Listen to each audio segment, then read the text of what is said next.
દીપિકા પાદુકોને બાદ આ બોલિવૂડના કપલના ઘરે પણ પારણું બંધાઈ શકે એવા સમાચાર આવી રહ્યા છે. તમે જોઈ રહ્યા છો વાઇબ્સ ઓફ ઇન્ડિયા. મારું નામ છે જયરાજ અને વાત કરી રહ્યો છું બોલિવૂડના કપલની, એટલે કે વિકી કૌશલ એન્ડ કટરીના કૈફ.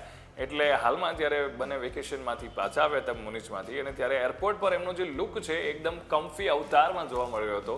એટલે આમ જોવા જઈએ તો હંમેશા કેટરીના કૈફ છે એ પોતે એવા પ્રકારના કપડાં પહેરે છે કે જે પોતાની બોડીને એકદમ આમ ફ્લોન્ટ કરી શકે, વધારે કમ્ફી હોય કે વધારે જે પણ એમના બોડી જે છે એમને એકદમ કમ્ફી અને એકદમ વ્યવસ્થિત એવા કપડાં મોસ્ટલી પહેરતા હોય છે કે જેમાં સ્ટાઇલિશ લુક વધારે જોવા મળતો હોય છે.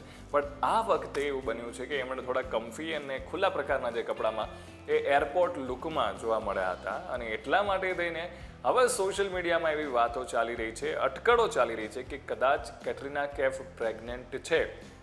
કારણ કે મોસ્ટલી આપણે એવું જોતા હોઈએ છીએ કે જ્યારે પણ સ્ટાર્સ હોય અને જ્યારે પ્રેગ્નન્સીની શરૂઆત હોય ત્યારે જ આ પ્રકારના કપડાં છે પહેરતા જોવા મળતા હોય છે, જેથી કરીને કમ્ફર્ટેબલી કોઈ પણ જગ્યાએ ટ્રાવેલ કરી શકે. અને એટલા માટે થઈને સોશિયલ મીડિયામાં આ વાત વાયરલ થઈ છે. એટલે વિચારવા જેવું તો એ છે કે જેમ રણવીર સિંહ અને દીપિકા પાદુકોને છે એમને ત્યાં પણ બહુ જલ્દી છે એ આગમન થવાનું છે બાળકનું. અને હવે જે મુજબ કટરીના કૈફ અને વિકી કૌશલના વાત સંભળાઈ રહ્યા છે, જે એમનું આપણે પેટ નેમ કે શોર્ટ નેમની વાત કરીએ વિકેટ, તો ભાઈ એમની વિકેટ જે છે વિકેટને ત્યાં પણ નવા બાળકનું આગમન થઈ શકે એમ છે. તમારું આ મુદ્દે શું કહેવું છે? કોમેન્ટ કરીને અમને ચોક્કસથી જણાવજો. Keep watching vibes of India.